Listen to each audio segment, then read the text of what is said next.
الحمد لله رب العالمين والعاقبة للمتقين والصلاة والسلام على سيدنا ونبينا محمد وعلى آله وصحبه أجمعين. اللهم أرنا الحق حقا وارزقنا اتباعه وأرنا الباطل باطلا وارزقنا اجتنابه. سبحانك لا علم لنا إلا ما علمتنا إنك أنت العليم الحكيم. أعوذ بالله من الشيطان الرجيم.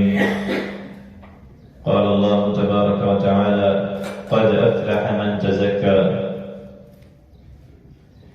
وقال الله تبارك وتعالى: وما خلقت الجن والإنس إلا ليعبدون. وقال عليه الصلاة والسلام: قل آمنت بالله ثم استقم، أو كما قال عليه الصلاة والسلام. اللهم ربنا لك الحمد كما ينبغي لجلال وجهك وعظيم سلطانك. تمام تعریفیں اللہ رب العالمین کے لیے ہیں. اللہ تبارک و تعالیٰ کے فضل و کرم سے، اس کی توفیق سے اور اس کی بے پناہ نعمتوں کے ساتھ اپنے اندر اور اس کائنات میں ہم آج اس مبارک دن اور مبارک گھڑی میں اللہ رب العالمین کے گھر میں حاضر ہیں. اللہ تبارک و تعالی ہمارے تمام اعمال صالحہ کو اپنی بارگاہ میں قبول فرما. ہمیں اپنی نعمتوں کا شکر ادا کرنے کی توفیق عطا فرما. ہمیں دین اسلام پر رمضان مبارک کے بعد بھی نمازوں، دعاؤں، فرائض، روزوں پر استقامت عطا فرما. اور اللہ تبارک و تعالی ہمارے تمام اعمال صالحہ کو اپنی بارگاہ میں جو اخلاص کے ساتھ اسے قبول فرما، اس کا بہترین نعم البدل دنیا آخرت میں عطا فرما. اللہ تبارک و تعالی نے ہماری اور آنے والے قیامت تک کے لوگوں کی کامیابی اپنے دین پر اللہ رب العالمین کی کتاب اور نبی کریم صلی اللہ علیہ وسلم کی سنت کی اتباع میں رکھی. اور اللہ رب العالمین کا یہ دین زندگی کے ہر اسوہ حسنہ، زندگی کے ہر لمحے کے لیے اللہ رب العالمین کا دین آیا، اور نبی کریم صلی اللہ علیہ وسلم نے بھی اس پر عمل کر کے دکھایا کہ یہ دین اسلام، اللہ رب العالمین کا کلام اور نبی صلی اللہ علیہ وسلم کی سنت، وہ ہر مہینے، ہر رات اور ہر دن کے لیے، پوری زندگی کے لیے یہ دین رہنمائی آئی اور عمل کے لیے آیا. اور آپ علیہ السلام نے فرمایا کہ نیک اعمال سر انجام دینے میں جلدی کرو کہ اس سے پہلے کہ ایسے فتنے آنے شروع ہو جائے کہ جو اندھیری رات کے مختلف ٹکڑوں کی طرح ہو، کہ یہ ایک کے بعد دوسرے فتنے اس طرح رونما ہو کہ صبح کو آدمی مومن ہو اور شام کو جو ہے وہ کافر، اور شام کو مومن ہو اور صبح کافر ہو. یعنی اس کی حالت اس طرح تیزی سے بدلے کہ وہ اپنے دین کو دنیا کے معمولی سامان کے عوض جو ہے وہ بیچ دے. وہ اس طرح کا مسلمان ہو، وہ اس طرح کا عمل کرنے والا ہو کہ جو صرف کچھ لمحے، کچھ دن جو ہے وہ عبادت کرے اور اس کے بعد جو ہے وہ اپنی دنیا کے اندر اتنا غرق ہو جائے کہ وہ اپنی ساری عبادات کو جو اس نے کمائی ہے، جو اجر کمایا ہے، وہ نہ صرف اس کو ختم کر دے بلکہ اپنی نیکیوں کے بدلے برائیاں سمیٹتا رہے. بلکہ بندہ مومن کا طریقہ، بندہ مومن کا اسوہ حسنہ ہی ہے کہ وہ ہر لمحے اللہ رب العالمین کی عبادت میں گزارتا ہے، چاہے وہ نماز کی صورت میں ہو، چاہے وہ دیگر معاملات، زندگی کے معاملات ہوں. اپنے اسوہ حسنہ اعلی اخلاق کے ساتھ زندگی کے ہر موڑ میں وہ دین اسلام سے رہنمائی لیتا ہے. اسی لیے نبی کریم صلی اللہ علیہ وسلم نے فرمایا کہ مومن کا معاملہ تو بڑا عجیب ہے کہ جب اسے کوئی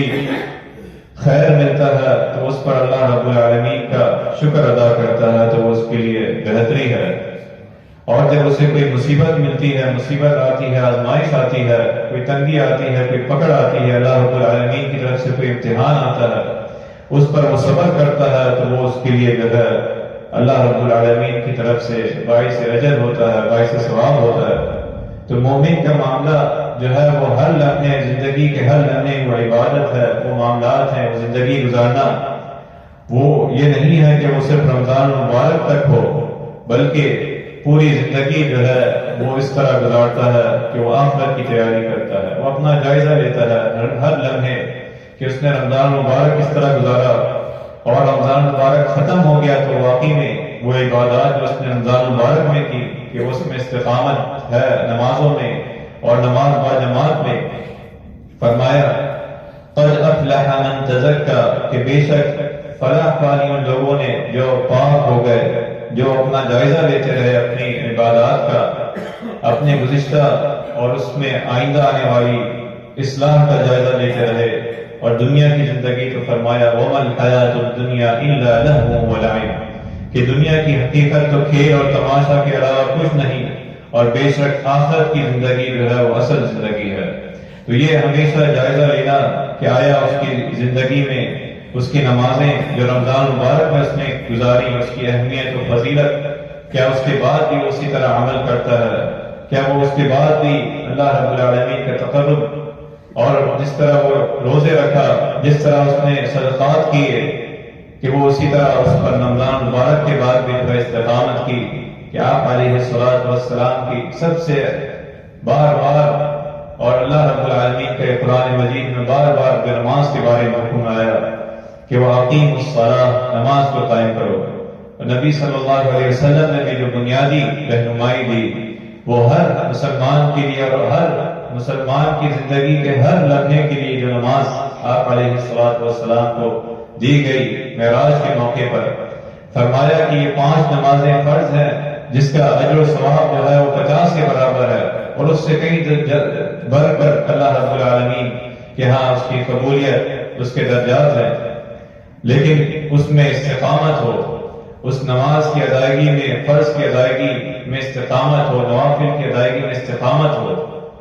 رمضان مبارک کے بعد بھی اس میں استقامت ہو۔ تو آپ علیہ الصلوۃ والسلام کی اسوہ حسنہ کہ یہ فرمایا کہ جب کسی صحابی کو جب کہیں بھیجتے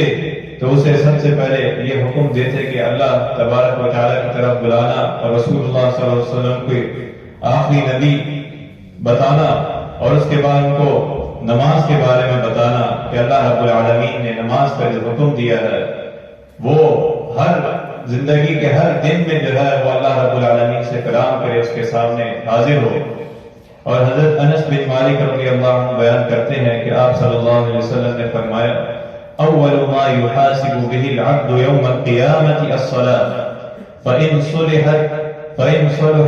صلح سائر عملي وإن فسدت فسد سائر عملي، کہ قیامت کے روز بندے سب سے پہلے نماز کا حساب لیا جائے گا بندے سے، اور فرمایا اگر نماز درست نکلی تو باقی تمام اعمال بھی درست نکلیں گے، اور اگر نماز فاسد نکلی تو باقی تمام اعمال بھی جو ہے وہ فاسد ہو جائیں گے۔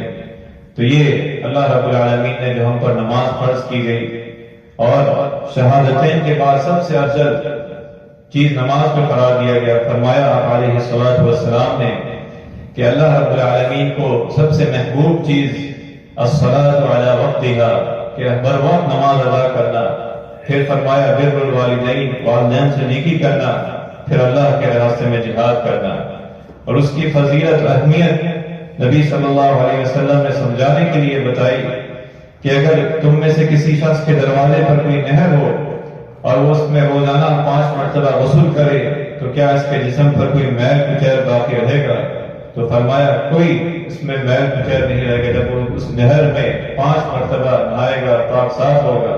تو فرمایا یہی مثال ہے 5 نمازوں کی کہ اللہ تبارک و تعالیٰ ان کے ذریعے گناہوں کو مٹا دیتا ہے۔ تو یہ مداوت جو ہے اعمال میں استقامت، یہ بہت ضروری ہے، یہی آپ علیہ الصلوۃ والسلام کے اسوہ حسنہ ہے۔ فرمایا الصلاۃ الخمس والجمعۃ الی الجمعۃ ورمضان الی رمضان مکفرات ما بینہن اذا اجتنب الکبائر، کہ 5 نمازیں اور ایک جمعے سے دوسرے جمعے تک اور ماہ رمضان سے دوسرے ماہ رمضان تک درمیان والے گناہوں کا کفارہ ہے، بشرط یہ کہ کبیرہ گناہوں سے اجتناب کیا جائے تو اللہ تبارک و تعالیٰ اس کے صغیرہ گناہوں سے درگزر فرماتا ہے۔ اللہ تبارک و تعالیٰ اس کی برائیوں کو حسنات میں بدل دیتا ہے، یہ اللہ رب العالمین کا وعدہ ہے ان الحسنات یذہبن السیئات۔ وہ جتنی نیکیاں کرے گا اللہ تبارک و تعالیٰ اس کی نیکیوں کو اس کے گناہوں کو بدل دے گا حسنات میں۔ یہ مداوت ضروری ہے ہر عمل میں، چاہے وہ رمضان المبارک کے روزے ہو، رمضان المبارک میں نمازوں کی باجماعت ادائیگی ہو، فرائض کی پابندی ہو، نوافل کا اہتمام ہو، یا پھر روزوں کی صورت میں نبی علیہ السلام نے جو اسوہ حسنہ دی کہ رمضان المبارک کے بعد بھی روزوں کا اہتمام کرنا، کہ جس طرح اس مہینے میں ماہ شوال میں 6 روزوں کی اہمیت بتائی کہ اس کی برابر ہے کہ گویا اس نے رمضان المبارک کے روزے رکھے اور اس مہینے میں 6 روزے رکھے تو گویا اس نے پورے سال کے روزے رکھے۔ تو ہر سال جو بندہ رمضان المبارک کے روزے رکھے اور اسی طرح 6 روزے جو ہے وہ شوال کے مہینے کے رکھے تو گویا اس نے زندگی بھر جو ہے روزوں سے گزارا۔ اور روزوں کے بارے میں آپ علیہ السلام نے فرمایا کہ یہ روزہ جو ہے اللہ رب العالمین فرماتا ہے میرے لیے ہے اور میں ہی اس کی جزا دوں گا۔ یہ ایسا عمل ہے، ایسا خفیہ عبادت ہے جو بندہ اور اس کے رب کے درمیان عمل ہے، اور اللہ رب العالمین ہی اس کا اجر و ثواب جتنا بڑھا چڑھا کر اللہ رب العالمین اپنے پاس سے دے، یہ اللہ تبارک و تعالیٰ کے ہاں، اور اس کا وعدہ ہے کہ وہ اہل ایمان کو، روزے داروں کو اس کو جنت میں ایسے دروازے سے داخل کرائے گے جس کے بارے میں فرمایا باب الریان صرف وہ روزے داروں کے لیے تیار کیا گیا ہے۔ تو اللہ تبارک و تعالیٰ کو یہ مطلوب ہے کہ بندہ مومن جو ہے رمضان مبارک میں بھی اور رمضان مبارک کے بعد بھی اعمال صالحہ میں استقامت کرے، روزوں میں، اسی طرح دعا میں۔ اللہ رب العالمین جہاں رمضان مبارک میں فرمایا کہ وہ لیلۃ القدر کی طاق راتوں میں یا ایسے اوقات میں کہ وہ رمضان کے بعد بھی جو ہے وہ قبولیت کے اوقات ہیں، وہ اللہ رب العالمین سے مانگ سکتا ہے، اس کا تقرب حاصل کر سکتا ہے اور اسے راضی کر سکتا ہے۔ جمعے کے دن اوقات ہیں، رات کے وقت ایسے اوقات ہیں کہ وہ اللہ رب العالمین سے اس کا تقرب، اپنے گناہوں کی معافی اور اپنی ضروریات اللہ رب العالمین سے مانگ سکتا ہے۔ تو یہ آپ علیہ السلام کی اسوہ حسنہ کے اعمال صالحہ میں استقامت، اور اسی طرح نماز کے بارے میں فرمایا کہ حضرت ابو درداء رضی اللہ عنہ بیان کرتے ہیں کہ نبی کریم صلی اللہ علیہ وسلم نے فرمایا من اتا فراشا، کہ جو شخص اپنے بستر پر اس نیت کے ساتھ آئے کہ وہ رات کو اٹھ کر نماز پڑھے گا، پھر اس پر نیند غالب آ گئی یہاں تک کہ اس نے صبح کر لی تو اس کے لیے اس کی نیت کے مطابق اجر لکھ دیا جائے گا، اور اس کی نیند اللہ تعالیٰ کی طرف سے اس کے لیے صدقہ ہوتی ہے۔ یعنی اس نے رات کو جو آرام کیا اور اس نیت کے ساتھ آرام کیا کہ وہ اٹھ کر جو ہے اللہ رب العالمین کے سامنے حاضر ہوگا، اور وہ اٹھ نہیں سکا پھر بھی اللہ رب العالمین اس کی نیت کے مطابق جو ہے اسے اجر عطا فرمائیں گے۔ تو نیت پر بھی جو ہے استقامت، کہ جہاں اعمال میں ہم نے استقامت کی، رمضان مبارک میں نوافل کا اہتمام کیا، اسی طرح رمضان مبارک کے بعد بھی جو ہے اپنی دنیا میں مصروف ہونے کی بجائے اللہ رب العالمین کے ساتھ جو تعلق ہمارا بنا ہے اس تعلق کو جاری رکھنا، اس تعلق میں اضافہ کرنا، یہی اللہ رب العالمین کو مطلوب ہے، یہی ہماری تخلیق کا مقصد ہے۔ وَمَا خَلَقْتُ الْجِنَّ وَالْإِنسَ إِلَّا لِيَعْبُدُونِ، کہ ہمیں پیدا ہی اس لیے کیا گیا ہے کہ اللہ رب العالمین کی عبادت کریں۔ ٹھیک ہے، اللہ رب العالمین نے دنیا میں ہمیں وقت دیا، دنیا میں آزمائش بنایا اور دنیا میں ہمیں اسباب کے ساتھ جوڑا، لیکن ساتھ ساتھ ہمیں بتایا کہ اسباب کو کس طرح اختیار کیا جائے، کس طرح ہمیں دنیا میں اپنے معاملات کیے جائیں نبی علیہ السلام کی اسوہ حسنہ کے مطابق۔ آپ صلی اللہ علیہ وسلم نے فرمایا کہ ہلاک ہو گیا دینار کا بندہ، درہم کا بندہ اور لباس کا بندہ، کہ اگر اس سے دیا جائے تو راضی رہتا ہے اور اگر نہ دیا جائے تو ناراض ہو جاتا ہے، وہ ہلاک ہو گیا اور برباد ہو گیا۔ فرمایا کہ دینار، درہم اور لباس کی بندگی کرتا ہے وہ، یعنی ان چیزوں کے سامنے اسی کے لیے وہ اپنی دنیا گزارتا ہے، ان چیزوں کے لیے دین کو چھوڑ دیتا ہے، اپنی عبادات کو چھوڑ دیتا ہے، اپنے اعمال صالحہ کو چھوڑ دیتا ہے، اور وہ اس چیزوں کے پیچھے بھاگتا چلا جاتا ہے یہاں تک کہ اسے موت آ جاتی ہے۔ تو مطلب یہ ہے سمجھانے کا آپ علیہ السلام کہ وہ دین اور دنیا میں رہتے ہوئے اپنے دین پر عمل کرے، دین پر استقامت کرے، یہی اللہ رب العالمین کو مطلوب ہے۔ اور فرمایا وَمَا أُمِرُوا إِلَّا لِيَعْبُدُوا اللَّهَ مُخْلِصِينَ لَهُ الدِّينَ حُنَفَاءَ، استقامت، اعمال صالح میں استقامت، عبادات میں، فرائض میں، اور صرف اللہ رب العالمین کی رضا کے لیے، کہ جو بندہ مومن رمضان المبارک میں تلاوت قرآن کرتا ہے، رمضان المبارک میں فرائض کی ادائیگی کرتا ہے، رمضان المبارک میں فرائض باجماعت ادا کرتا ہے، وہی بندہ مومن پورا سال وہی اللہ رب العالمین ہے۔ رمضان مبارک ختم ہو گیا، وہ چلا گیا، لیکن اللہ رب العالمین حی قیوم ہے، اللہ رب العالمین زندہ ہے، وہ ہمیشہ سے اور ہمیشہ ہے، کہ جو بندہ اللہ کی عبادت کرتا ہے وہ رمضان مبارک کے بعد بھی عبادت کرے گا، وہ رمضان مبارک کے بعد بھی اسی طرح اپنے استقامت پر قائم رہے گا جس طرح اس نے رمضان مبارک میں عبادت کی، اخلاص کے ساتھ اللہ رب العالمین کو پکارے گا، اللہ رب العالمین کی عبادت کرے گا۔ اور پھر فرمایا اخلاص کا مطلب یہ ہے کہ وہ اپنے عبادت صرف اور صرف اللہ رب العالمین کی رضا کے لیے اور نبی علیہ السلام کی اسوہ حسنہ کے مطابق عمل کرے گا، اور اسی طرح ہمیشہ آپ علیہ السلام کی اسوہ حسنہ کو اپنے سامنے رکھے گا، عبادت میں نہ اتنی زیادتی کرے گا کہ وہ نبی علیہ السلام کی اسوہ حسنہ نہ ہو، بلکہ اعتدال کے ساتھ اس پر عمل کرے گا، اور نہ آپ علیہ السلام کی سنتوں کو چھوڑے گا۔ زیادتی کہ نبی علیہ السلام نے فرمایا کہ میں دنیا میں اپنی زندگی اس طرح گزارتا ہوں کہ میں نکاح بھی کرتا ہوں، میں راتوں کو سوتا بھی ہوں اور عبادت بھی کرتا ہوں، میں افطار بھی کرتا ہوں، روزہ رکھتا بھی ہوں اور نہیں بھی رکھتا۔ تو یہ آپ علیہ السلام کا اسوہ حسنہ اعتدال کے ساتھ استقامت رکھے گا۔ تو یہ عبادت کا اہم اصول ہے کہ اخلاص ہو اور اللہ رب العالمین کے نبی علیہ السلام کی اسوہ حسنہ کے مطابق ہو، اور مقدار بھی اسی ہو کہ نبی علیہ السلام نے ہمیں جو رہنمائی دی ہے اس مقدار کے مطابق ہو، اور پھر فرمایا کہ صرف اللہ رب العالمین سے ڈر کے ہو، اس کی خشیت سے ہو، اس کی عاجزی و انکساری کے ساتھ ہو، اور آخری چیز یہ ہے کہ وہ ہمیشہ زندگی کے ہر لمحے وہ عبادت ہو، تبھی اللہ رب العالمین کے ہاں اس کا درجات، اس کی منزلت جو ہے وہ اعلیٰ ہے۔ فَسَبِّحْ بِحَمْدِ رَبِّكَ وَكُن مِّنَ السَّاجِدِينَ وَاعْبُدْ رَبَّكَ حَتَّى يَأْتِيَكَ الْيَقِينُ۔ اللہ رب العالمین نے نبی علیہ السلام سے فرمایا کہ ہمیشہ اللہ رب العالمین کی تسبیح بیان کریے اور اس کی حمد و ثنا بیان کریں، یہاں تک کہ آپ کو اللہ رب العالمین کی طرف سے بلاوا آ جائے، وَاعْبُدْ رَبَّكَ حَتَّى يَأْتِيَكَ الْيَقِينُ، یہاں تک کہ آپ کو اللہ رب العالمین کی طرف سے بلاوا آ جائے۔ تو یہ 5 اصول ہمیشہ اپنے اعمال صالحہ میں اس کو رکھنا، کہ جو اعمال بھی ہو ہمیشہ کے لیے ہو، ہمیشہ اس پر ہو، استقامت ہو، رمضان مبارک میں کیے اور اس کے بعد بھی ہمیشہ استقامت ہو، اور سب سے اہم چیز اخلاص ہو، نبی علیہ السلام کی اسوہ حسنہ کے مطابق ہو، اور تیسری چیز جو آپ علیہ السلام جتنا ہمیں بتایا ہے اس طرح عبادت ہو، اور پھر اللہ رب العالمین کی خشیت، اس کی عاجزی اور انکساری اس کے سامنے جھکنا ہو، اور آخری چیز یہ ہے کہ وہ اللہ رب العالمین کے لیے ہمیشہ ہو،